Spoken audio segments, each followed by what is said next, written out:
তোমার বান্ধবীরা বললো নাকি তোমার নাকি আজ শরীর খারাপ, আজ স্কুলে আসবা না, তাই তোমাকে দেখতে আনো।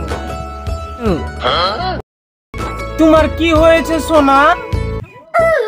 আমার কিচ্ছু হয়নি, তুমি এখান থেকে তাড়াতাড়ি যাও তো, আপু দেখলে আমাকে মেরে ফেলবে। আচ্ছা আচ্ছা ঠিক আছে, তুমি ভালোভাবে খাওয়া দাওয়া করবা আর শরীরের যত্ন নিবা, ঠিক আছে?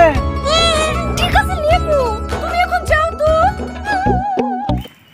আর শোনো, কালকে তুমি স্কুল যাওয়ার পথে আমি অপেক্ষা করব, তুমি আসবা, ঠিক আছে?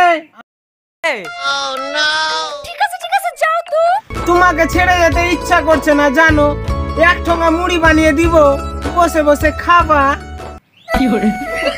তুমি যাবো? আচ্ছা ঠিক আছে যাচ্ছি, আসবা কিন্তু, হবে।